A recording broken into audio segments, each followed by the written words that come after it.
and settlement. And so then, but at the same time, the shuttle program was ending, and it felt like a really dark time for space exploration. Like, our future was really in question. And I was having a difficult time finding adults who were really optimistic about the future.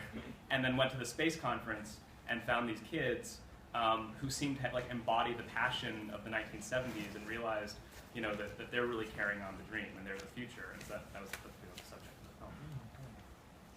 I'm James. I made Moon, which is that stop motion short, and I guess the ideas I was exploring behind that was trying to give motivation to certain forces in the universe, and specifically I was playing with just the idea of gravity as this force that brings things together that are lost.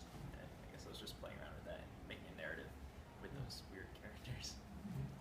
There's also an allusion to the Little Prince, I feel like, at some point, right? With the there's some little I am very inspired by children's literature and things of that sort. I am Lyndon Lorenz. I did the short called The Sun, which featured public domain narration by William Shatner in a 1980s documentary, paired up with contemporary data from the Solar Dynamics Observatory. And there's just a tremendous amount of resources available for you and everyone, whether you're an educator or a filmmaker. You've got the Library of Congress, you've got the Prelinger Archive of public domain films, and it's just great to have such resources and be able to put them out into something that helps promote science.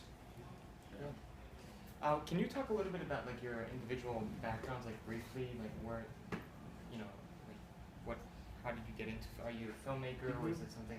Could you talk a little bit about your background? So my background, I studied electronic media art. So earlier in my career, I was making sound installations and sculptures, but had been studying anthropology, and became really interested in understanding other cultures through film, and have always been a fan of documentary and visual anthropology work. And so my first documentary was in Mongolia. I went there and for a year lived with nomadic people. And then when I came back to the United States, was really interested in continuing to explore sort of technological culture and science through that lens. So all the projects I've been working on, I kind of embed myself as an anthropologist in a community. And so that's been communities of artists working with code, the sort of open source community, or space exploration, or whatever it is. But I do a lot of work in labs, actually, and filming sort of behind the scenes. I'm really interested in the aesthetics of labs, and sort of exploring discovery and creativity, and how scientists imagine science. So this film is an example of that, sort of trying to translate their imaginations through visualization. But really, it's about communities, I'd say. I'm a student studying animation at Pratt right now.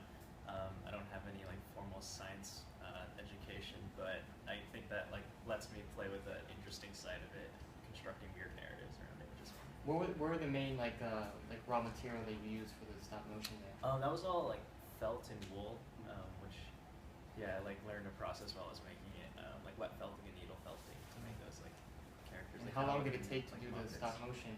Because that's Yeah, it took a while. It took about 6 or 7 months to make that film. Yeah.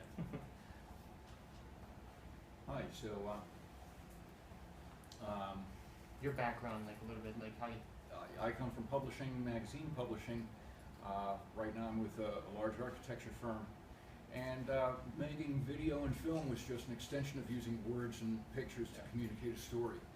It's a perfect way to create a progression in the work. And after seeing these other films, I just want to get back and do some more editing. Some fine work here. And I just wanted to mention, the Prelinger Archives, we tend to show a lot of that in the festival as well.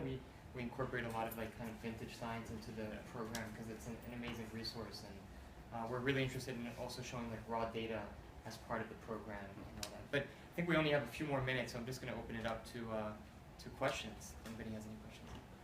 Yep. For a lot of pieces, both the ones that you guys made and the ones that are there, the visual aspects of it are absolutely beautiful. But one of the places where the emotional undertone comes is from the sound effects and from the music. So I was wondering how you guys approached sound effects Well, I mean, I have a background in sound design and installation, so it's very much primary, and I think you're right, it does add the emotional resonance and completes the image, that filmmakers always say. And so when I'm working on a film, I'll usually have some scratch tracks or my own work, the sound libraries that I collect, and just sort of try to start building textures, and then we'll compose things along the way in like Ableton or Pro Tools. And then at sort of the very end, I felt like I needed more of an overture, and so I ended up getting in touch with a friend, Ross Warner, who the editor I was working with, Laura Tomaselli, recommended, and that kind of helped to bring it together. But I'm constantly working between sound and image as I go. Yeah, I guess the sound that me and my friend did, we just did it in Logic. It was very DIY, like kind of the rest of the film was. And we just got to sit and like recorded some weird Foley. I've often found that 50% of the magic happens in the editing. It's the accidents that happen along the way that help define the final sound. You just put something together and something together. You could have a head of lettuce and a tomato, but it doesn't make them a salad. You have to cut them up and mix them up and add more things. And the serendipity that comes along the way is often the biggest reward. We had a film yesterday night that was a computer generated edit.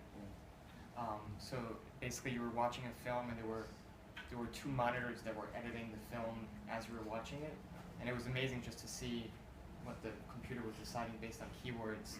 And there was moments where it looped and people were laughing, but again, talking about this like serendipity aspect. And, we'll take I think we have to leave soon. I'll just take one more question in the back there. And then.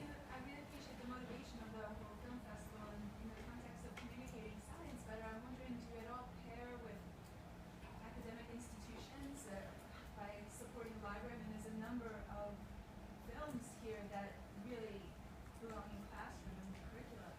So Yeah, well, half of our venues are in we have screenings at Columbia, at Rockefeller, at CUNY. just high school and Yeah, we're working on that. We do a lot of like satellite events, and we do things in schools and high schools, and we're definitely like trying to target that as much as possible. so So, like you guys don't even sell?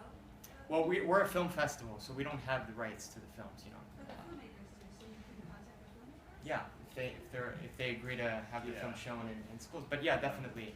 I myself teach through film, science through films. That's kind of my. But we'll continue the discussion outside, and we have a really amazing program at 4. A very, very scary film about the future of DNA sequencing, and it's kind of be amazing. And then we're going to have a panel on DNA ethics. And tonight we have this event called the Film Lab, which will be these installations, data visualization installations in Dumbo at this new center called the Made in New York Media Center, which just opened like a few days ago, and it'll be amazing. So, and the festival continues all week. So, thank you. Yeah, thank you.